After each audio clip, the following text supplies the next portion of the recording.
Kindergarten से लेकर आज तक मैं और मेरी बचपन की दोस्त कभी 3 दिन से ज्यादा अलग नहीं रहे थे। लेकिन जैसे ही हमारे परिवारों ने हमारी सगाई की बात तय की, उसने पूरे 1 साल तक मुझसे दूरी बना ली। उसने मेरे सारे कॉन्टैक्ट्स ब्लॉक कर दिए। उसकी कंपनी के सिक्योरिटी गार्ड तक कहने लगे, फालतू लोग और गू चेन अंदर नहीं जा सकते। मैं बस उसकी नज़र के सामने आ जाऊं, वो तुरंत मुड़कर चली जाती थी। आखिर में उसके दोस्त भी ये सब देखकर परेशान हो गए और मुझे चुपके से लियू रुयान से मिलने ले गए।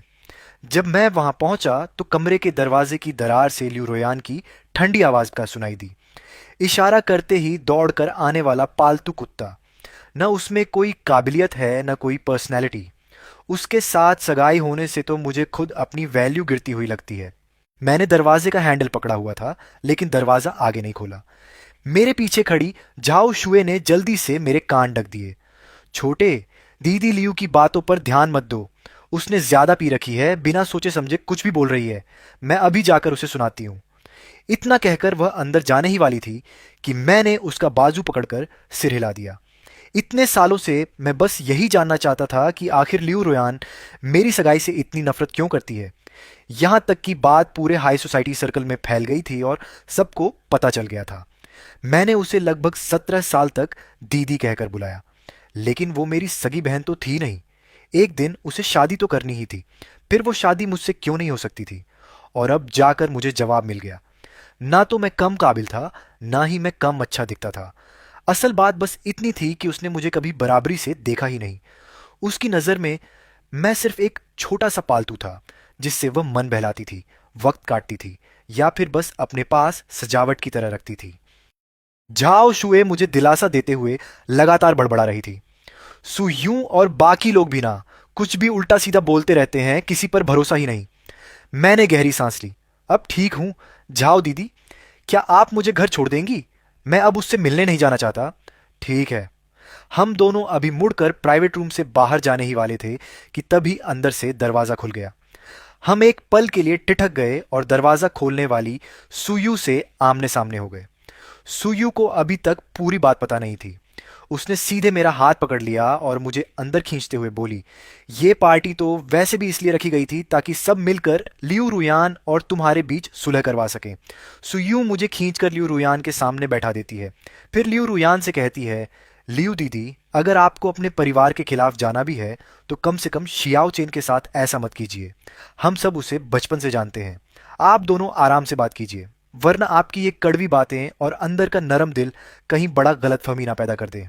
जब से मैं कमरे में आया था, लियू रुयान ने एक बार भी सिर नहीं उठाया, लेकिन जिस तरह वह गिलास पकड़े हुई थी, उससे साफ दिख रहा था कि वह खुद को रोक रही है। जाओ जुए ने इशारे से सुयू को सिर हिलाकर कुछ समझाया। इससे पहले कि जाओ जुए मुझे उठाकर बाहर ले जाती, लियू रुयन आखिर बोल पड़ी, गुचेन, तुम मेरी बात क्यों नहीं मानते? मैंने पहले ही कहा था ना, जब तक मेरे दादाजी और मम्मी पापा अपना फैसला नहीं बदलते, तब तक हमें नहीं मिलना चाहिए। फिर तुम इतने जिद्दी क्यों हो? मैंने सिर झुका लिया। समझ नहीं आया क्या कहूं। पूरे प्राइवेट रूम में अजीब सी खामोशी छा गई। पिछली बार लियू रोयान इतनी गुस्सा तब हुई थी जब उसकी एक सीनियर, जिससे उसके अच्छे रिश्ते थे, ने मुझे प्रपोज कर दिया था।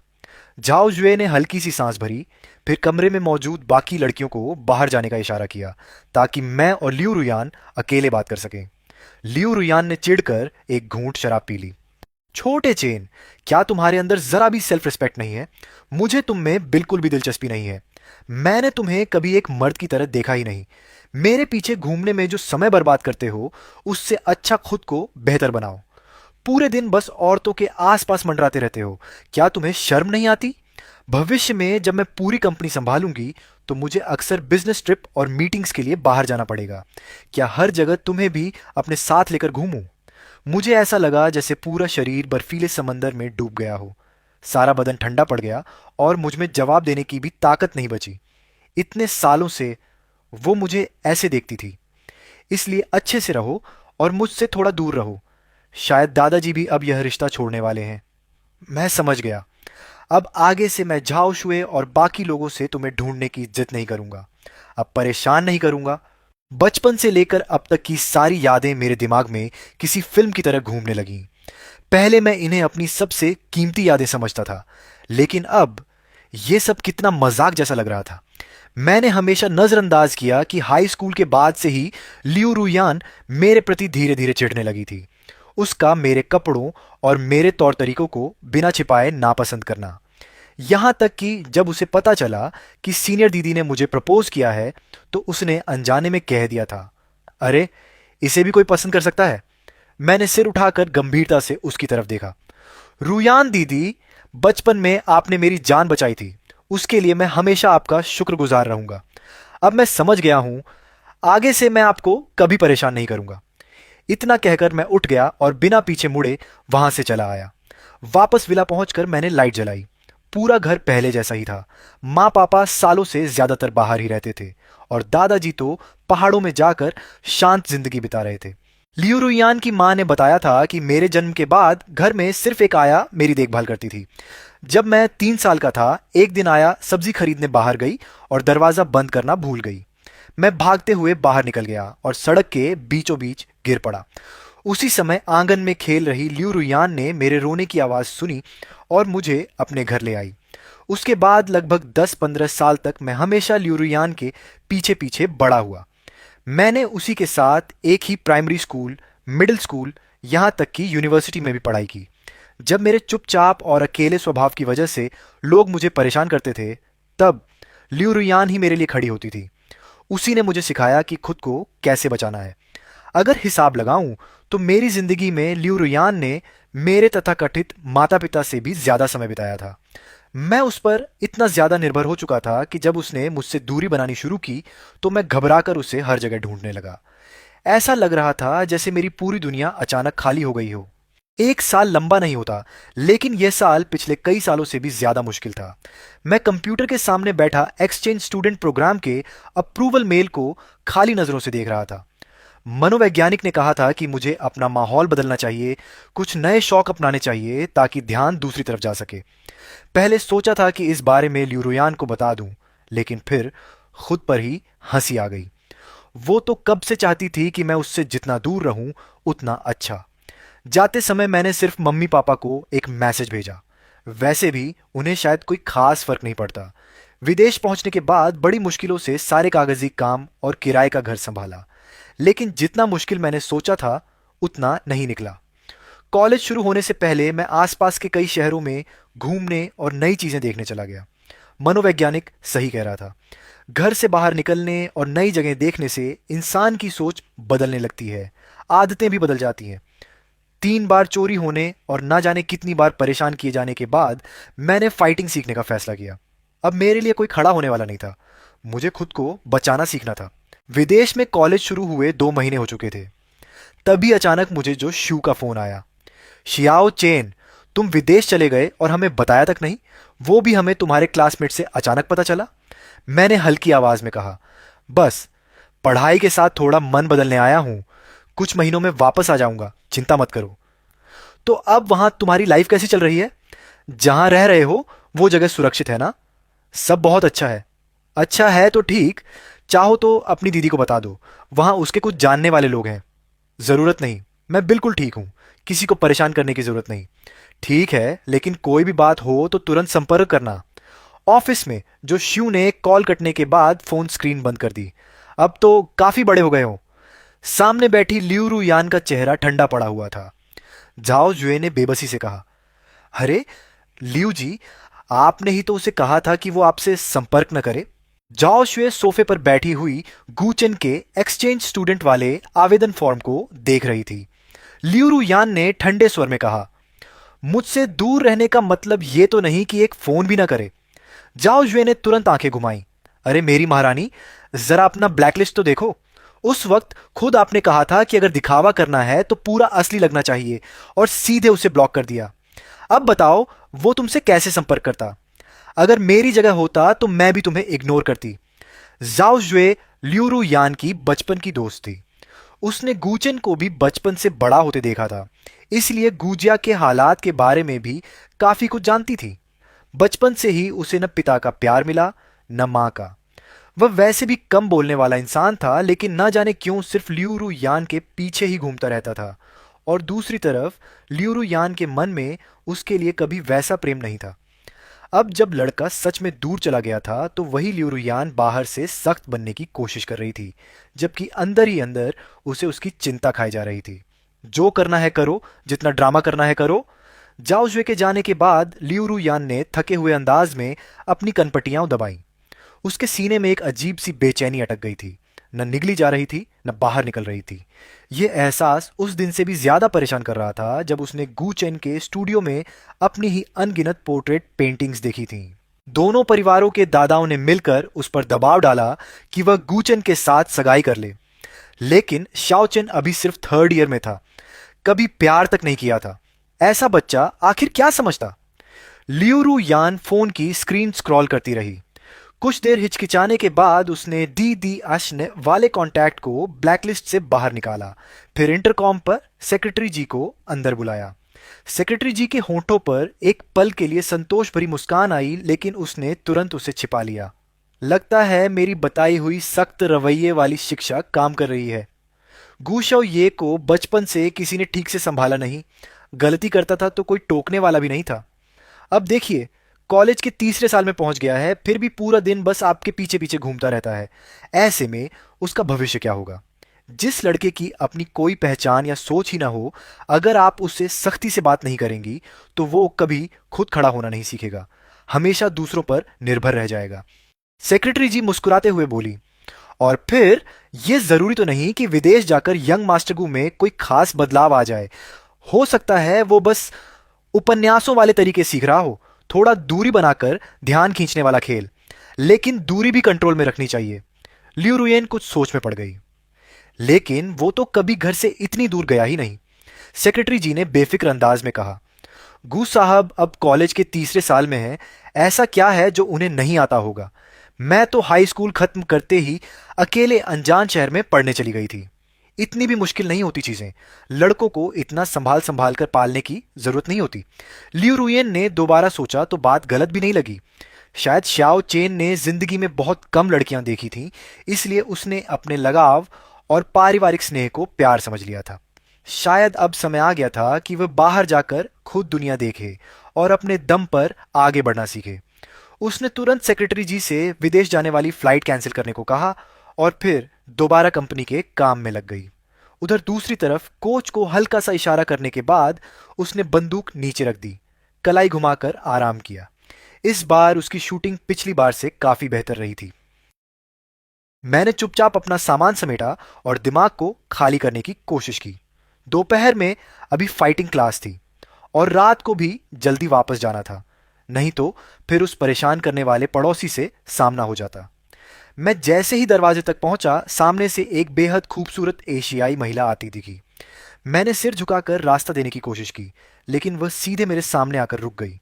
माफ कीजिए, क्या आप गू चेन हैं? उसकी मंदारिन बेहद फ्लुएंट थी। जी हाँ, लेकिन आप? मैंने हैरानी से सिर उठाकर पूछा।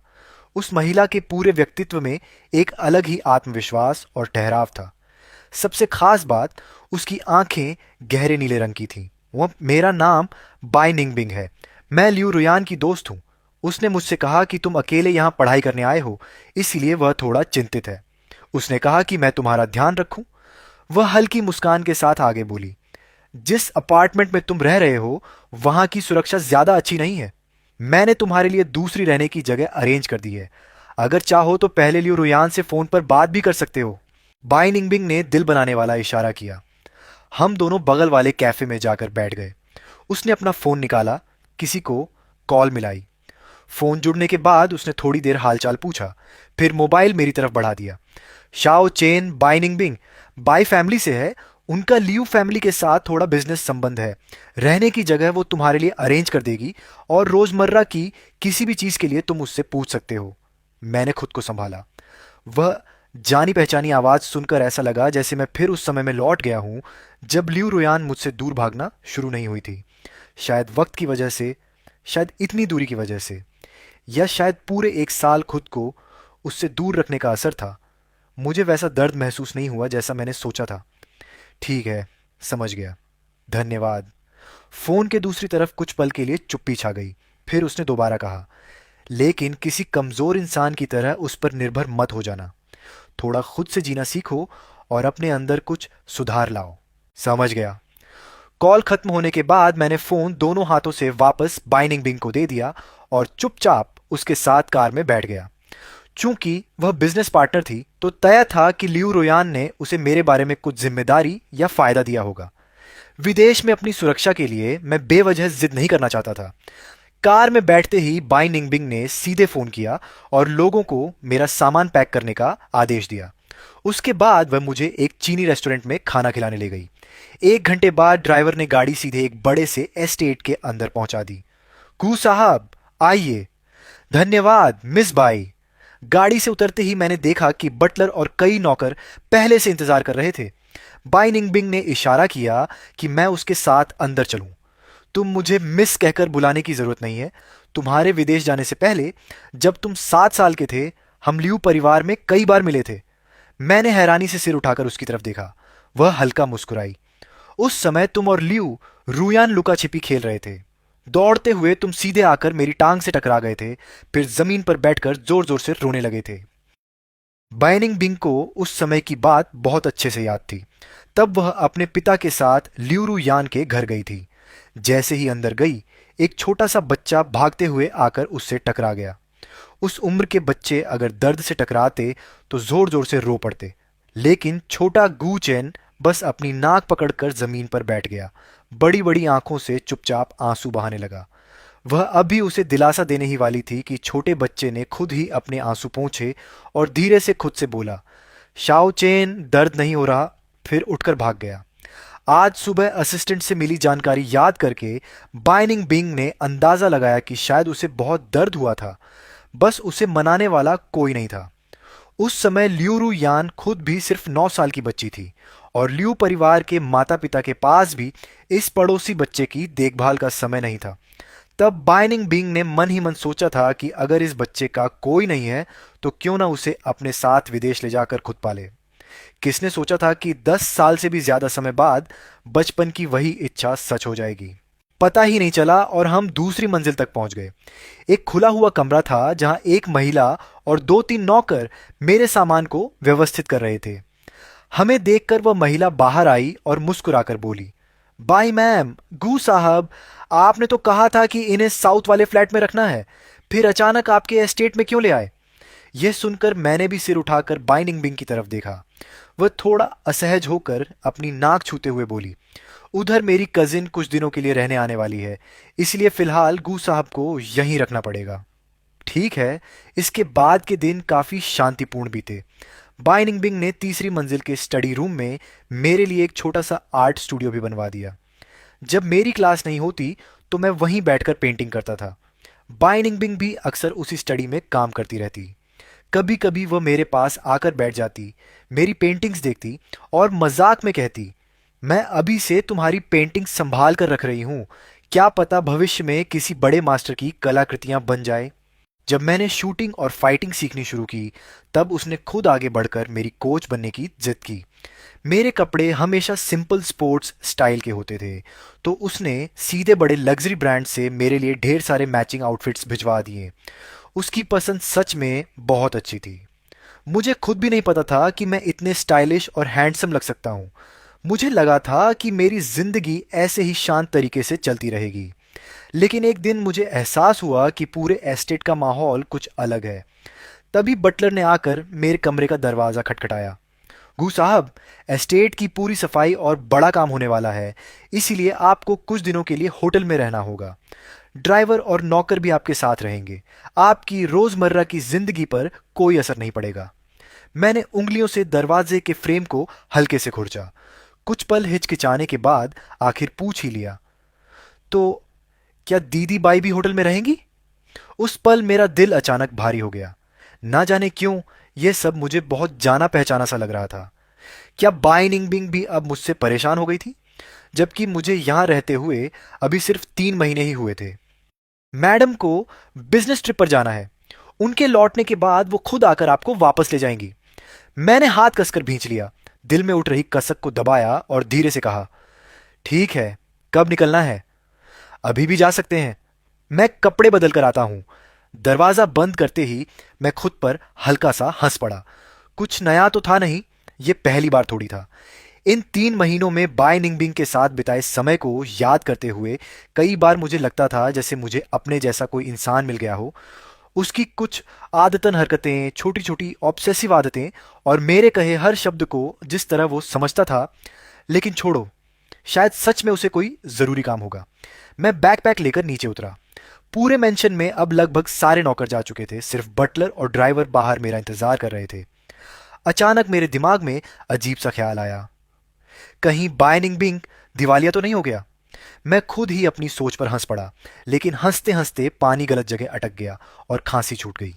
मैंने बटलर को हाथ से इशारा किया और तुरंत मुड़कर किचन में पानी लेने भाग गया। अब तक भी मुझे इस हवेली की पूरी तरह आदत नहीं हुई थी। जगह इतनी भी बड़ी नहीं थी, लेकिन छोटी भी नहीं। पानी पीकर लौटते समय मैं एक आधा खुला कमरा पार कर रहा था, तभी अंदर से कांच टूटने की हल्की आवाज आई। मैं ठिठक गया। अभी तो कहा गया था कि सब लोग जा चुके हैं, तो फिर अंदर कौन है? क्या बायजू बिंग ने कोई पालतू जानवर रखा है, या फिर कोई इंसान? जिज्ञासा सच में मुसीबत बुला लेती है।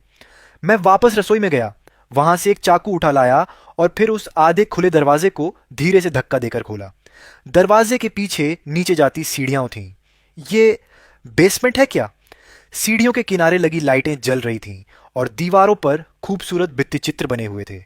मैंने एक हाथ में मोबाइल और दूसरे में चाकू पकड़ा, फिर धीरे धीरे नीचे उतरने लगा। नीचे जाकर एक और दरवाजा दिखाई दिया। मैंने सोचा यहीं रुक जाना चाहिए, अगर अंदर कोई खतरा हुआ तो। मैं मुड़कर जाने ही वाला था कि तभी अंदर से एक जानी पहचानी आवाज में सुनाई दी। भले ही वो सिर्फ दबा हुआ कराहने जैसा स्वर था, लेकिन मैं तुरंत पहचान गया। वो बायजू बिंग की आवाज थी।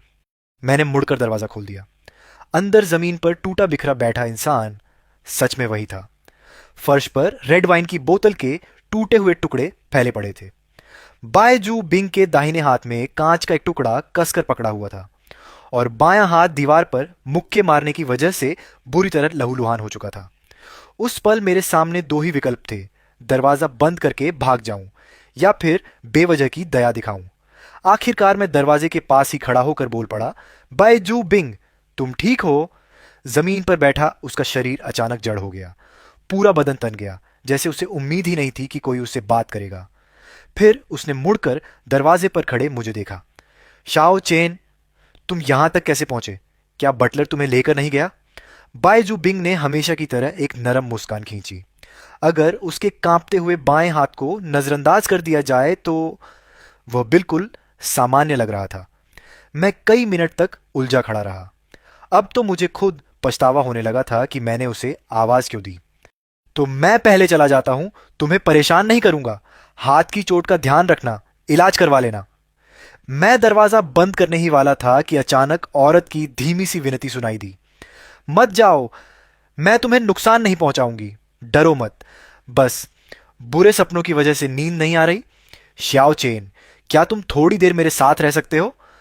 मैं बेसमेंट से बाहर आया तो देखा कि बटलर अभी भी दरवाजे पर खड़ा था।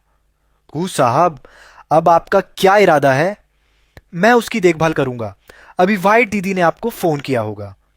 जी गू साहब, मिस बाई को कोई डरावनी बीमारी नहीं है, बस उनकी मां की बरसी करीब आ रही है, इसलिए उनके मन पर पुराना साया फिर से लौट आया है। मैं मेडिकल बॉक्स लेकर दोबारा बेसमेंट में गया, उसे सहारा देकर बिस्तर पर बैठाया और उसके घावों पर पट्टी बांधने लगा। तुम पूछोगे नहीं? पूछूंगा नहीं, लेकिन अगर तुम कहना चाहो तो मैं सुन सकता हूं। कुछ नहीं। ठीक है। उसके बाद 3 दिन तक सब कुछ ऐसे चलता रहा जैसे कुछ हुआ ही ना हो। लेकिन मेरे और बाई निंगबिंग के बीच एक हल्का सा अनकहा एहसास पैदा हो गया था। शाओ चेन, क्या तुम मेरी एक मदद कर सकते हो? बाई निंगबिंग मेरे पास बैठी थी, होठों पर हल्की मुस्कान ली। बिल्कुल कर सकता हूं। बाई निंगबिंग ने भौहें उठाई। मैंने अभी ये तो बताया ही नहीं कि कैसी मदद। बाई दीदी जैसी हैसियत और दौलत वाली इंसान को मैं कोई चीज दिलाने में मदद नहीं कर सकता। मेरे ज्यादा सोशल कॉन्टैक्ट्स भी नहीं हैं, इसलिए किसी से मिलवाने वाली बात भी नहीं हो सकती। तो फिर बस मैं खुद ही थोड़ा काम का हूं। या तो पेंटिंग बनवानी होगी, या फिर आपको किसी मौके पर मेरे साथ जाना होगा। मैंने कंधे उचकाए। ज्यादा संभावना यही थी कि वह चाहती थी मैं उसके मेल पार्टनर की तरह किसी इवेंट में साथ चलूं। काफी स्मार्ट हो, वह मुस्कुराई। मैं तुम्हें अपनी मौसी मैडम ग्वार्दी के डिनर पार्टी में इनवाइट करना चाहती हूं। मेरी मौसी को हमेशा मुझे अपने जान पहचान वाले रईस घरानों के लड़कों से मिलवाने का बड़ा शौक था। हर बार उनके हाथों से बचकर निकलना मेरे लिए काफी मुश्किल हो जाता था। पहले मेरे आसपास कोई ऐसा पुरुष नहीं था जिससे मेरी खास नजदीकी हो, लेकिन अब तुम आ गए हो तो बिल्कुल सही मौका मिल गया। मैंने बिना झिझक तुरंत हामी भर दी। हालांकि बचपन से मुझे किसी ने खास तौर पर संभाला या सिखाया नहीं था, लेकिन पैसों और सुविधाओं की कभी कमी नहीं रही। इसीलिए जो भी सीखना जरूरी था वो मैंने खुद लोगों को ढूंढ कर सीख लिया था। उसी दिन सुबह बाई निंगबिंग खुद मेरे कमरे में सूट लेकर आई। पूरा डिजाइन बेहद शाही और दमदार था। कपड़े बदलने के बाद स्टाइलिस्ट ने उसी सूट के हिसाब से मेरे बाल भी सेट किए। मैं दूसरी मंजिल पर खड़ा था। आवाज सुनकर बाई निंगबिंग ने सोफे से सिर उठाया। जैसे ही उसकी नजर मुझ पर पड़ी, उसकी गहरी आंखें हल्का सा फैल गईं। उसने बिना कोई परवाह किए अपनी हैरानी और मेरे लिए तारीफ भरी नजरें साफ जाहिर कर दी। फिर वह तेजी से सीढ़ियों की ओर बढ़ी और मेरे लिए हाथ बढ़ाने लायक एक सीढ़ी ऊपर रुक गई। मैंने हल्का सा झुककर एक जेंटलमैन की तरह अभिवादन किया और अपना हाथ आगे बढ़ाया। इस खूबसूरत राजकुमारी को क्या मेरे साथ इस डिनर पार्टी में चलना मंजूर होगा? वह खुद को हंसने से रोक नहीं पाई। तुम सच में बहुत बचकाने हो। उसने अपना हाथ मेरे हाथ पर रख दिया। दोनों नीचे उतरने ही वाले थे कि उसने महसूस किया सामने खड़ी महिला हिली ही नहीं। वह उलझन में ऊपर देखने लगी और आंखों से पूछा, क्या हुआ? शाओ चेन, यहां आने के बाद यह पहली बार है जब मैंने तुम्हें मुस्कुराते देखा है। पता है मैंने तुम्हारे लिए यह सूट क्यों चुना? मैंने सिर हिलाकर ना कहा। सिर्फ इसलिए मत मुरझाओ क्योंकि किसी की नजर तुम्हारी कद्र नहीं कर पाई। तुम खुद में पहले से ही काफी आकर्षक हो, चाहे तुम्हारा बाहरी रूप हो या तुम्हारी आत्मा। उस रात की डिनर पार्टी बहुत अच्छे से खत्म हुई। मैडम ग्वार्दी को मैं बेहद पसंद आया और बै निंगबिंग के आसपास भी वैसा कोई रईस नौजवान नहीं दिखा जैसा उसने पहले कहा था। कहा था मुझे ढाल बनाओगी, लेकिन मुझे तो नहीं लग रहा कि उसका कोई असर हुआ है। बाई निंगबिंग ने हल्का सा सिर झुकाया। असल में कोई एक नौजवान इतना ज्यादा चमक रहा है। मैंने सिर उठाकर उनकी नरम आंखों में देखा। शांत, लेकिन उस शांति के भीतर जैसे उफनती हुई भावनाएं छिपी थीं। इन कुछ महीनों में मुझे भी महसूस होने लगा था कि उनका मेरे प्रति रवैया अलग है। वो न दया थी, न सिर्फ शिष्टाचार, और न ही किसी बड़े का छोटे के लिए स्नेह, बल्कि उसमें अपनापन और प्रशंसा थी। अचानक मुझे महसूस हुआ कि उनकी कमर पर रखा मेरा हाथ थोड़ा डगमगा गया और अगले ही पल वो पूरा शरीर मेरे सीने से आ लगा। सॉरी, मैं थोड़ा बहक गई। मुंह से माफी जरूर मांग रही थी, लेकिन मेरे बाहों में पड़े रहने का उनका इरादा जरा भी नहीं लग रहा था। मैं हल्का मुस्कुराया। मिस बाई, क्या आपने उस समय हिंदी? नहीं, मेरा मतलब भाषा की पढ़ाई पूरी किए बिना ही विदेश चली गई थी। आई लव यू वाला उसका कन्फेशन सच में काफी पुराना और घिसा पिटा था। मैं मुंह से तो उसे कोस रही थी, लेकिन उसके दिल की बात समझ चुकी थी। गाना खत्म होते ही मैंने उसे हल्के से अपने पास से दूर किया, लेकिन बाई निंगबिंग ने बिल्कुल भी उम्मीद के मुताबिक रिएक्ट नहीं किया। मैं बस 2 कदम ही आगे बढ़ी थी कि उसने मेरा हाथ पकड़ लिया। अगले ही पल उसकी बाहें मेरी गर्दन के चारों तरफ आ गईं और उसने सीधे मुझे किस कर लिया। आसपास खड़े लोग हैरानी से चीख उठे। वह मुझे किस करते हुए ही पूरे गाड़ी मैनर से बाहर ले गया। मुख्य दरवाजे तक पहुंचकर ही रुका, फिर मुझे कार में बिठाया और ड्राइवर को चलने का इशारा किया। पूरे रास्ते हम दोनों में से किसी ने कुछ नहीं कहा। जब हम बाय निंगबिंग मैनर लौटे तो उसने मुझे फिर कई बार किस किया। उसकी हर हरकत बेहद नरम थी, लेकिन उसमें इनकार की कोई गुंजाइश भी नहीं थी। वह मुझे फ्रंट हॉल से होते हुए सीधे बगीचे के बीच तक ले गया और तभी आखिरकार मुझे छोड़ा। बाय निंगबिंग ने मेरी तरफ देखते हुए धीमे से पूछा, गुचैन, तुमने मुझे ठुकराया नहीं, तो बताओ तुम्हें मुझ में क्या पसंद है? मैंने चुपचाप उसकी आंखों में देखा। शूटिंग क्लब में जब मैंने तुम्हें पहली बार देखा था, मैं काफी देर तक बाहर खड़ा होकर तुम्हें देखता रहा। तुम इतने नाजुक लग रहे थे कि जैसे एक हाथ से तोड़ दिए जाओ, लेकिन तुम्हारी आंखों में जो बेरहमी और ठंडापन था, वही मुझे सबसे ज्यादा अपनी तरफ खींच रहा था। मैंने उसका हाथ झटक दिया जो मेरे चेहरे को छू रहा था। तुम्हारा ये जुनूनी एक्सप्रेशन सच में किसी साइको जैसा लगता है। तो क्या हुआ? मैंने सामने खड़ी उस औरत को देखा जो अब अपने असली नुकीले दांत दिखा चुकी थी। उस बेसमेंट में तुमने लगातार 3 दिन मेरा साथ दिया था। उसी वक्त मैंने सोचा था, कितना अच्छा होता अगर तुम हमेशा मेरे पास रहते। बाई निंगबिंग का हाथ धीरे से मेरे गाल पर आकर ठहर गया। फिर अनजाने में उसकी उंगलियां मेरी गर्दन तक सरक गईं। उसने हल्का सा दबाव डाला। ऐसा लग रहा था जैसे मेरी पूरी जिंदगी उसी के हाथ में हो। उसका अंदाज हावी होने वाला था, और पागलपन की हद तक जुनूनी भी। मेरे बन जाओ, मैं तुम्हारा परिवार बन सकता हूं, तुम्हारा दोस्त, तुम्हारा प्रेमी। तुम जिस भी रिश्ते की ख्वाहिश करो, मैं वो सब बन जाऊंगा। मैं तुम्हें अपना पूरा प्यार दूंगा, और मैं खुद भी पूरी तरह सिर्फ तुम्हारा हो जाऊंगा। उस पल ऐसा लगा जैसे समय थम गया हो। मैं उस सारे प्यार वाले वादे के आकर्षण में पूरी तरह डूब गया था। मैंने खुद को कहते सुना, ठीक है। उसकी बेचैन सांसें धीरे धीरे शांत हो गईं, जैसे किसी ने मुझे फिर से ऑक्सीजन दे दी हो, और साथ ही जैसे वह मेरी पूरी आत्मा को निगल लेना चाहता हो। अगली सुबह मैं फोन की घंटी से जागा। मेरा फोन तो हमेशा साइलेंट पर रहता था। इस देश में आने के बाद मैंने अपना नंबर बायजू बिंग के अलावा किसी को नहीं दिया था। घंटी लगातार बज रही थी, और मेरा सिर दर्द से फटने लगा। मैं झुंझलाकर उठने ही वाला था कि फोन उठाकर फेंक दूं, तभी एक हाथ धीरे से मेरे चेहरे पर आकर ठहर गया। वह हल्के हल्के मुझे शांत करने लगा, जिससे मैंने अपने होंठों को दांतों से काटना छोड़ दिया। मेरे कानों में बायजू बिंग की धीमी आवाज गूंजी, कुछ नहीं, मेरा फोन है। ये कहकर उसने फोन उठाया, स्क्रीन पर नजर डाली। न उसने कॉल काटी, न रिसीव की। मैंने आंखें खोली। बायजू बिंग अभी भी मेरे सीने से लगा हुआ था। मैंने ऊपर देखा तो उसने हल्की मुस्कान के साथ भौहें उठाई। ल्यूरू यन है, उठाऊं? उस औरत ने झुककर मेरे होंठों पर हल्का सा किस किया। मैंने आंखें घुमाई और हाथ बढ़ाकर कहा, फोन मुझे दो। बाई निंगबिंग ने कहा, सुना है कल तुम शाओ चेन को डांस पार्टी में लेकर गए थे। सच में उसका ख्याल रखने के लिए धन्यवाद। वो ऐसे मौकों का आदी नहीं है। उसने तुम्हें कोई परेशानी तो नहीं दी? मैं हल्का सा खांस कर बोला, मैंने निंगबिंग को कोई परेशानी नहीं दी, बल्कि उसकी हर बात मानी। इतनी मानी कि एक ही बिस्तर तक पहुंच गए। मन ही मन मैंने कल रात वाली खुद की हालत को कोसा, जब उस औरत की बातों में पूरी तरह बह गया था। बाई निंगबिंग मुस्कुराई। शाओ चेन, सुबह जल्दी उठने की आदत अच्छी है, इसे बनाए रखना। शायद लियू रुयान को लगा कि हम दोनों पहले ही उठकर नाश्ता कर चुके हैं, इसलिए मैंने भी कुछ समझाने की जरूरत नहीं समझी। ठीक है दीदी। कुछ देर बेकार की हल्की फुल्की बातें करने के बाद लियू रुयान ने फोन काट दिया। उधर लियू रुयान अपने कुछ दोस्तों के साथ गोल्फ कोर्स में खड़ी थी। फांग परिवार की छोटी बेटी बड़े गर्व से बोली, देखा, मैंने कहा था ना, कल मेरी बहन मैडम गोल्डी की डिनर पार्टी में गई थी, और उसने एक नज़र में ही पहचान लिया कि वो लड़का लियू दीदी के घर वाला गु दीदी है। लियू रुयान ने फोन की कॉल स्क्रीन को देखते हुए गहरी और समझ न आने वाली नजरों से देखा। कोई फोटो है?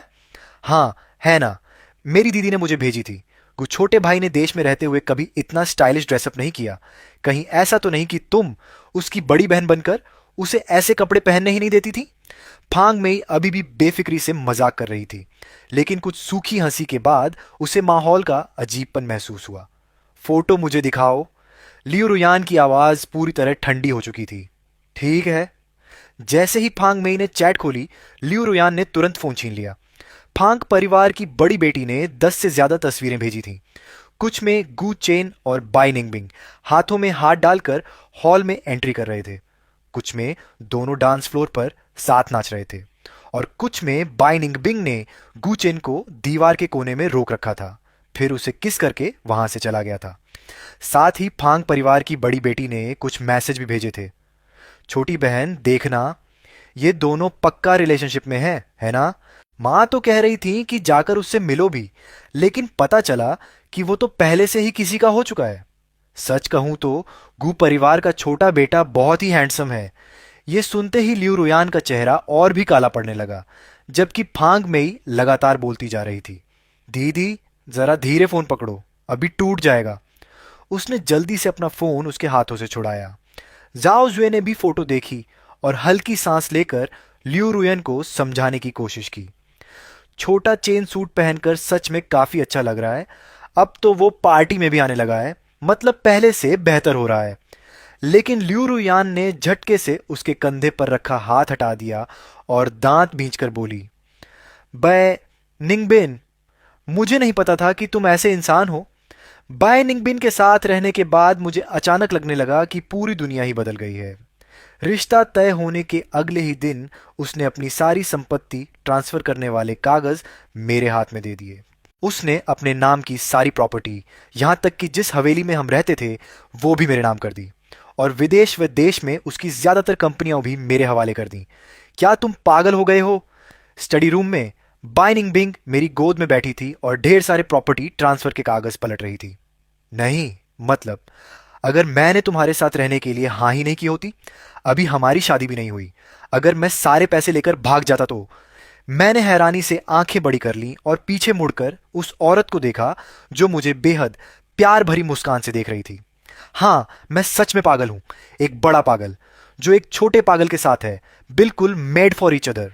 और जान, जब तुम ऐसे हैरान होते हो ना, बिल्कुल छोटे बिल्ली के बच्चे जैसे लगते हो, बहुत प्यारे। अब सोचती हूं तुम्हें और क्या गिफ्ट दूं। मैंने तुरंत उसका मुंह ढक दिया। इतनी बड़ी उम्र में भी प्यार में डूबी हुई ये औरत कितनी ज्यादा चीजी बातें करती है। खैर, अपनी चुनी हुई औरत है तो प्यार भी खुद ही करना पड़ेगा। शाओ चेन, अब से ये जगह हमारा घर है। बाई निंगबिंग ने अपना सिर मेरी गर्दन में छिपा लिया। मैं स्टडी रूम में फैलती धूप को देख रहा था। हवा में एक मीठी सी खुशबू घुली हुई थी। मैंने गहरी सांस ली और उस एहसास को अपने अंदर भर लिया। हाँ, मैं आज तक कभी इतना खुश नहीं रहा। अब हमारा भी एक घर है। हम दोनों अभी अपनी छोटी सी दुनिया की खुशी में खोए हुए थे कि तभी मेरा फोन बज उठा। पिछली बार जब बाई निंगबिंग को पता चला था कि मुझे रिंगटोन से डर लगता है, तब उसने मेरे सारे फोन की रिंगटोन बदलकर अपनी गुनगुनाई हुई धुन लगा दी थी। सच कहूं तो उसकी आवाज मुझे बेहद सुकून देती थी। मैंने फोन उठाकर देखा, वीचैट कॉल थी। कॉल करने वाली मां थी। कोई बात नहीं, उठाओ। बाई निंगबिंग पीछे से मेरे कानों को हल्के से चूमते हुए बोली। मैंने खुद को संभाला और कॉल रिसीव कर ली। गू चेन, तुम वापस देश कब आ रहे हो? अभी 5 महीने बाकी हैं। लियू परिवार के दादाजी अगले हफ्ते जन्मदिन की दावत रख रहे हैं। तुम वापस आकर उसमें शामिल हो जाना। ठीक है। क्या तुम्हारा लियू रोयान से झगड़ा हुआ है? नहीं। तो फिर उसने मुझे फोन क्यों किया? ऐसी बेकार बातों के लिए आगे से मुझे परेशान मत करना। ठीक है। कटे हुए फोन को देखते हुए मैं काफी देर तक खोया रहा। बाय निंगबिन, लगता है अब मुझे दुख नहीं होता। अब तो मैं ये भी नहीं जानना चाहता कि वो मुझसे नफरत क्यों करती है। बाई निंगबिन ने मुझे अपनी तरफ घुमाया, धीरे से मेरे बालों को सहलाया और फिर मेरे माथे पर एक हल्का सा चुंबन रखा। अच्छा बच्चा। मैंने अपना माथा छुआ, लेकिन आंसू अचानक काबू से बाहर हो गए। मैं सीधे उसकी बाहों में जा गिरा और फूट फूट कर रोने लगा। रो लो, सब बाहर निकाल दो। अब तुम्हें आगे कभी कोई तकलीफ नहीं सहनी पड़ेगी। मैं और बाई निंगबिन दादाजी लियू के जन्मदिन से एक दिन पहले वापस लौटे। मैं उसे मैं उसे अपने साथ गू परिवार की विला में ले आया। मेरे स्टूडियो में लगी पेंटिंग्स देखकर बाई निंगबिन पूरी रात जलती रही। आखिर मुझे उसे मनाने के लिए वादा करना पड़ा कि आगे से मैं उसके लिए और भी ज्यादा पेंटिंग्स बनाऊंगा। जब बाई निंगबिन मेरा हाथ थामकर मुझे भोज हॉल में लेकर पहुंचा, तब तक वहां काफी लोग आ चुके थे। अभी तक लियू परिवार के लोग नहीं दिखे थे। बाई निंगबिन को तुरंत ही कुछ लोगों ने घेर लिया और उससे हालचाल करने लगे। मैं चुपके से उस भीड़ से निकलकर एक शांत कोने में चला गया और छोटा सा केक खाने लगा। घू साहब, मैंने सिर उठाया। सामने सफेद सूट पहने जी सचिव था, वही आदमी जिसे मैं सबसे ज्यादा नापसंद करता हूं। जी सचिव ने जैसे मेरी आंखें घुमाने वाली नाराजगी को देखा ही ना हो और आकर मेरे पास बैठ गया। गू साहब तो वापस आ गए। मुझे लगा था कि तुम में थोड़ी इज्जत होगी और तुम रोयान के पीछे पड़ना छोड़ दोगे। जी सचिव ने वाइन का गिलास घुमाते हुए धीमे स्वर में मेरे प्रति अपनी नफरत जाहिर की। लड़कों में थोड़ा आत्मसम्मान होना चाहिए। कुत्ते की तरह लियू परिवार से चिपके मत रहो। तुम्हें पता भी है लियू की माँ तुमसे कितनी नफरत करती है। तुम जैसे माँ के होते हुए भी बिना परवरिश वाले लड़के से सगाई की बात सिर्फ गू के दादा की इज्जत रखने के लिए की गई थी। तुम ज्यादा से ज्यादा बस एक मस्खरे खिलौने जैसे हो। असल में लियू साहब के पास खड़े होने का हक सिर्फ मुझे है। अपनी ये चालाक सी शक्ल लेकर यहां मेरे सामने शरीफ बनने का नाटक मत करो। मानो या ना मानो, बस इस एक गिलास शराब से ही मैं तुम्हें यहां से बाहर निकलवा सकता हूं। मैंने अपने हाथ में पकड़े छोटे केक की तरफ देखा। अब तो कुछ खाने का भी मन नहीं रहा था। जी सचिव जानता था कि मुझे गंभीर मानसिक समस्या है। पहले भी वह मीठी मीठी बातों में ताना मारकर मुझे भड़का चुका था। पहले लियो रोयान के दूर हो जाने से मुझे बहुत असुरक्षा महसूस होती थी, इसलिए उसकी हर उकसाने वाली बात कामयाब हो जाती थी। इस बार उसका असली चेहरा आखिर सामने आ ही गया। इतनी घिन आ रही थी कि मन कर रहा था उसे मार दूं, लेकिन मैं लियो दादाजी के जन्मदिन की पार्टी खराब नहीं कर सकता था। मैं उठकर उससे दूर जाने वाला था। सोचा जैसे किसी कुत्ते के भौंकने को अनसुना कर दूं, लेकिन उसने अचानक मेरा हाथ पकड़ लिया। अरे! उसके हाथ में पकड़ी रेड वाइन सीधे उसके सूट पर गिर गई। गू साहब, मेरा लियू साहब के प्रति कोई गलत इरादा नहीं है। आपको लियू साहब के आसपास के हर आदमी से दुश्मनी रखने की जरूरत नहीं है। जी सचिव की आवाज अचानक ऊंची हो गई, जिससे हॉल में मौजूद ज्यादातर लोगों का ध्यान उधर चला गया। मुझे कुछ आभास हुआ तो मैं पीछे मुड़ा, और सच ही लियू रोयान अपने दादाजी को सहारा देकर कमरे से बाहर ला रही थी, और उनके पीछे लियू माँ भी थी। लियू रोयान ने भौहें सिकोड़ी और जी सचिव के सूट पर एक नजर डाली। गुचेन, तुम फिर क्या तमाशा कर रहे हो? लियू माँ ने भी नापसंदगी भरे चेहरे के साथ कहा। श्याओ चेन, आज तुम्हारे लियू दादाजी का जन्मदिन है। तुम अभी श्याओ यान के मंगेतर भी नहीं हो। ऐसे बर्ताव नहीं कर सकते। मैंने तुम्हें क्या सिखाया था? हर जगह जलन दिखाना और बेवजह झगड़ना, ये बहुत छोटी सोच है। लियू दादाजी ने भी भौहें चढ़ाईं और अपनी छड़ी जोर से जमीन पर 2-3 बार ठोकी। गू लड़के, तुम अभी घर जाओ और अपने व्यवहार पर सोचो। मुझे तुम्हारे दादा की जगह तुम्हें सबक सिखाना पड़ेगा। ये क्या हो रहा है? क्या ये सब मेरे साथ कोई सस्ती टीवी ड्रामा की एक्टिंग कर रहे हैं? नहीं, मैं इन लोगों की बातों से सच में हैरान था। शाओ चैन! बाइनिंग बिन तुरंत हॉल के दूसरी तरफ से दौड़कर आई। उसका चेहरा गुस्से से सख्त हो गया था। मैंने जल्दी से उसका हाथ पकड़कर हल्का सा हिलाया। कुछ नहीं, मैं खुद संभाल लूंगा। जी सचिव बनावटी उदासी के साथ जाकर लियू रोयान के पीछे खड़ा हो गया। लियू माँ ने उसका हाथ पकड़कर थपथपाया, जैसे उसे दिलासा दे रही हूं। कभी कभी इंसान इतना बेबस हो जाता है कि हंसी आ जाती है। मैंने उनकी बातों और आरोपों को नजरअंदाज किया और आराम से अपने बैग से एक वॉइस रिकॉर्डर निकाला, उसे चालू किया और आवाज पूरी तेज कर दी। तुम्हें तो पता भी नहीं लियू माँ तुम्हें कितनी नफरत करती हैं। तुम जैसे माँ के होते हुए भी बिना परवरिश वाले आवारा लड़के। लियू साहब के पास खड़े होने का हक सिर्फ मुझे है। अपनी ये चालाक शक्ल लेकर यहां मेरे सामने शरीफ बनने का नाटक मत करो। मानो या ना मानो, बस इस एक गिलास शराब से ही मैं तुम्हें यहां से बाहर निकलवा सकता हूं। एक पल में ही पूरा बैंक्वेट हॉल इतना शांत हो गया कि सुई गिरने की आवाज भी सुनी जा सकती थी। आसपास तमाशा देखने वालों के चेहरे जिज्ञासा से बदलकर तिरस्कार में बदल गए। लियू परिवार के लोगों के चेहरे ऐसे लग रहे थे जैसे रंग बदलने वाली पट्टी हो, और जी सचिव का चेहरा बिल्कुल पीला पड़ गया। उसने धीरे धीरे लियू माँ का हाथ छोड़ दिया। न जाने किस घर की किसी महिला ने हल्की सी हंसी छोड़ दी, और फिर आसपास के लोग आपस में फुसफुसाने लगे। कौन कहता है कि लियू परिवार को परिवार के युवा मालिक को लाड प्यार करता है? इतनी कड़वी बातें, और वो भी खुलेआम तंग करना, सिर्फ इसलिए कि उसके माता पिता सालों से बाहर रहकर पुरातत्व और रिसर्च का काम कर रहे हैं। मैंने अपनी आदतन बनावटी मुस्कान ओढ़ ली, रिकॉर्डर बंद किया और हल्का सा मुस्कुरा दिया। आखिर मैं बचपन से ही तंग किया जाता रहा हूं, इसलिए मेरी सतर्कता हमेशा पूरी रहती है।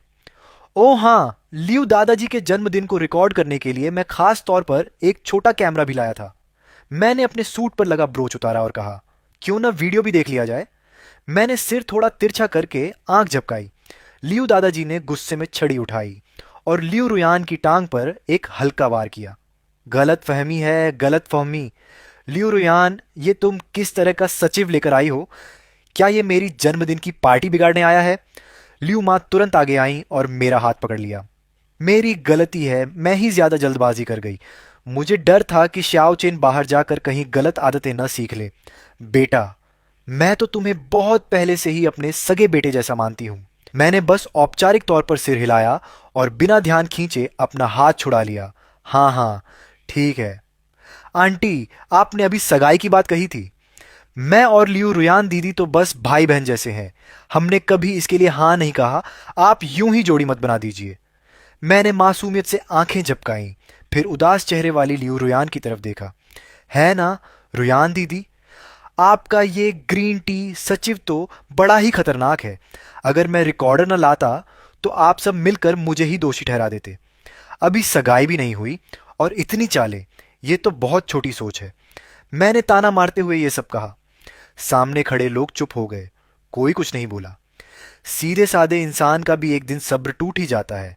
मैंने हल्की सी ठंडी हंसी छोड़ी और मुड़कर उस महिला का हाथ पकड़ लिया जो मुझे प्यार भरी नजर से देख रही थी।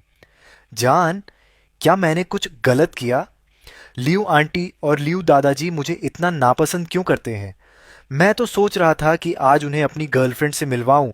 मैंने बाई निंगबिंग को अपनी बाहों में खींच लिया और उसके गाल पर हल्का सा चुंबन दिया। चलो, हम इन लोगों से थोड़ा दूर चलते हैं। ठीक है। बाई निंगबिंग ने सिर उठाया, अपनी मुस्कान समेट ली और लियू दादाजी की ओर देखा। जब यहां हमारा स्वागत नहीं है तो मैं और श्याओ चेन अब ज्यादा देर नहीं रुकेंगे, हम चलते हैं। लियू परिवार के जवाब देने का इंतजार किए बिना उसने मुझे थामकर बाहर की ओर ले जाना शुरू कर दिया। श्याओ चेन, रुको जरा। आखिरकार लियू रुयान ने आवाज दी, जैसे मुझे रोकना चाहती हो। लेकिन मैं और बाई निंगबिंग एक दूसरे को देखकर मुस्कुरा दिए और बिना रुके आगे बढ़ते रहे। घर लौटकर जैसे ही हम अंदर आए, बाई निंगबिंग ने मुझे दरवाजे से सटा दिया। वह जैसे एक भूखी शेरनी की तरह मेरे होंठों पर टूट पड़ी, बेचैनी से मुझे चूमने लगी। मेरा दिमाग बिल्कुल खाली हो गया। मैं बस उसके उमड़ते प्यार को महसूस कर रहा था। काफी देर बाद वह धीरे धीरे अलग हुई, लेकिन फिर भी बार बार मुझे चूमती रही। शाओ चेन, तुम्हें पता है तुम कितने हैंडसम हो? जब तुम गुस्से में किसी छोटे शरारती कुत्ते की तरह लगते हो, तब भी इतने आकर्षक कैसे लगते हो? क्या तुमने मुझ पर कोई जादू कर दिया है? मैं शर्म से लाल होकर उसे हल्का सा धक्का देकर अलग हुआ। शायद इसलिए कि वह चीनी इटालियन मिक्स है। जब वह गंभीर होती है तो एकदम क्लासिक एलिगेंट दीदी जैसी लगती है, लेकिन जब प्यार में डूब जाती है तो उसकी दीवानगी थोड़ी डराने वाली हद तक जोशीली हो जाती है। और मुझे यही सबसे ज्यादा पसंद है। मुझे हमेशा से ऐसे खुलेआम जताए जाने वाले प्यार की चाह थी। मैंने बाई निंगबिंग की कमर पकड़ ली और उसके सीने में चेहरा छुपा लिया। शायद इसलिए कि तुम मेरे पीछे हो, मैं इतना हिम्मती बन पाता हूं। अब से जो भी मुझे परेशान करेगा, मैं उसे काट लूंगा। वह मोहक अंदाज में मुस्कुराई और मुझे और कसकर गले लगा लिया। ठीक है, अगर तुम नहीं काट पाए तो मैं तुम्हारी तरफ से काट लूंगी। अगले दिन जब मेरी आंख खुली तब दोपहर हो चुकी थी। मैं उनींदा सा उठकर फ्रेश हुआ और नीचे आया तो देखा बाई निंगबिंग एप्रन पहनकर किचन में खाना बना रही थी। मैं उसे ध्यान से खाना बनाते और सब्जियां काटते देखता रहा, फिर पीछे से जाकर उसकी कमर पकड़ ली। नींद पूरी हो गई, बस अभी खाना तैयार हो जाएगा। मैं अभी झुककर देख ही रहा था कि वह क्या बना रही है, तभी दरवाजे की घंटी बज उठी। मैं रसोई से दौड़कर दरवाजे पर गया और दरवाजा खोला। सामने लियू रुयान थी। मैंने हल्के से दरवाजा बंद किया और मुड़कर उसकी आंखों में देखा। कल की बात के लिए सॉरी। लियू रुयान की आवाज भारी थी। ध्यान से देखा तो उसकी आंखों के नीचे हल्के काले घेरे भी थे। मैं तो ये नहीं कहने वाला कि कोई बात नहीं। यहां एक कहावत बिल्कुल सही बैठती है, अगर माफी से सब ठीक हो जाता तो पुलिस की क्या जरूरत होती। और कुछ काम है, मुझे वापस जाकर खाना खाना है।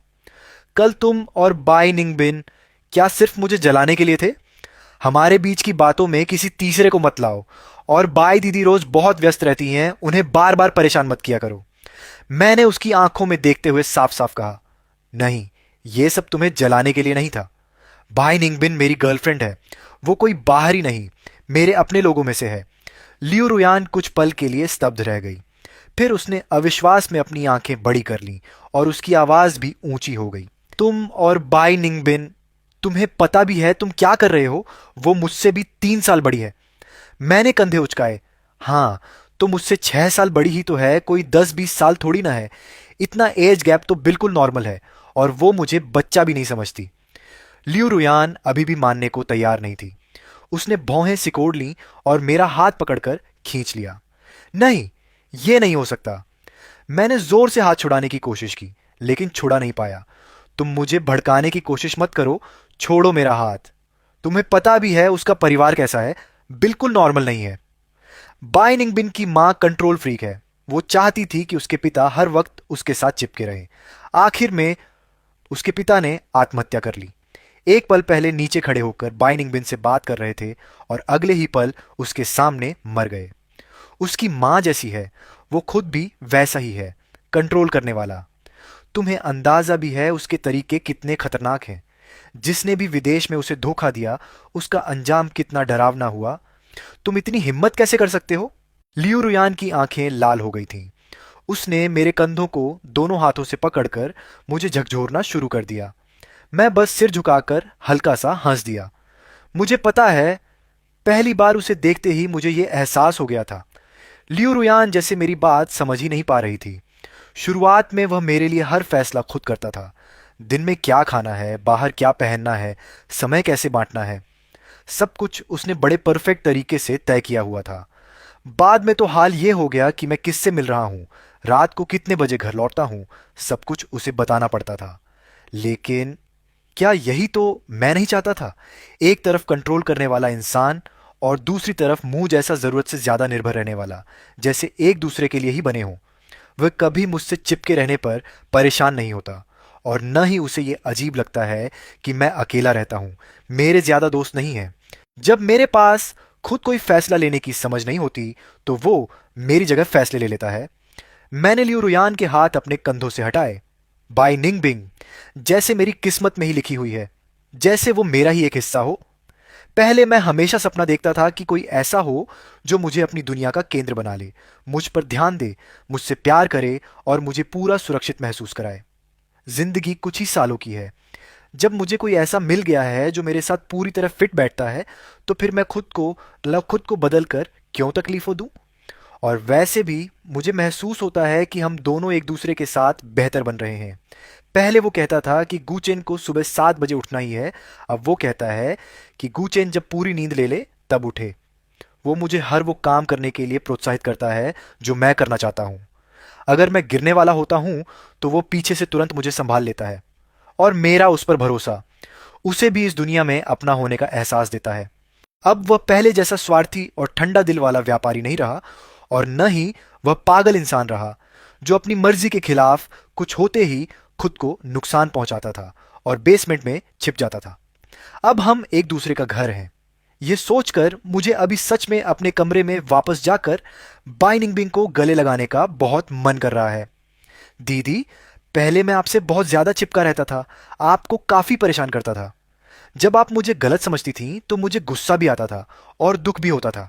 लेकिन फिर भी मैं बचपन से आपकी देखभाल के लिए आपका आभारी हूं। मैंने लियू रुयान को जाते हुए देखा और तुरंत दरवाजा खोल दिया।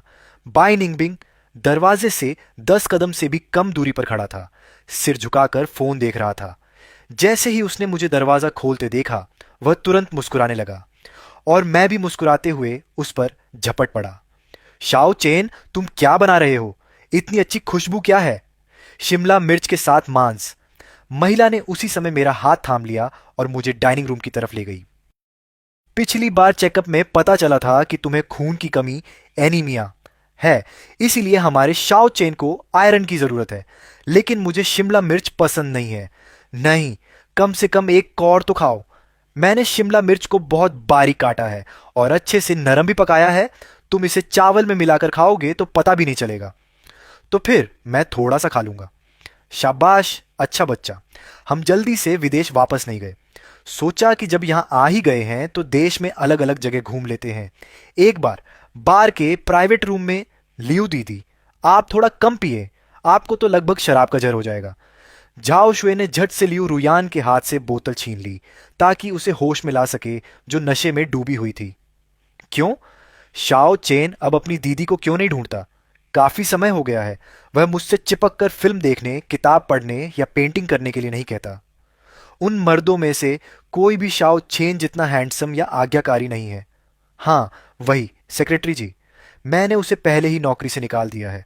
उसने जानबूझकर हमारे बीच फूट डाली, जिससे हमारा शाओ चेन दुखी होकर विदेश चला गया। गुचेन, मुझे पछतावा हो रहा है। लियू रुयान ने दोनों हाथों से अपना चेहरा ढक लिया और आंसू उंगलियों के बीच से बहने लगे। झाओ, शुए ने झुंझलाकर एक सिगरेट जला ली। लियू रुयान की सबसे अच्छी दोस्त होने के नाते वह हमेशा से मानती थी कि लियू रुयान के मन में शाओ चेन के लिए सिर्फ भाई बहन जैसा रिश्ता नहीं था। लेकिन उस समय अगर वह यह बात साफ साफ भी कह देती तो भी लियू रुयान उस पर विश्वास नहीं करती। इसलिए उसने पूरी कोशिश की कि लियू रुयान शाओ चेन को चोट न पहुंचाए। और आज जो अंजाम हुआ है वह लियू रुयान के अपने ही कर्मों का नतीजा है। इंसान भी अजीब होता है, जब तक कोई चीज उसके पास होती है वह उसकी कद्र नहीं करता, और जब खो देता है तभी समझ आता है कि जो सबसे साधारण लगता था वह कितना कीमती था। सुबह सुबह बाई निंगबिंग अपने पति को अपनी बाहों में लिए उसे प्रेम भरी नजर से देख रही थी।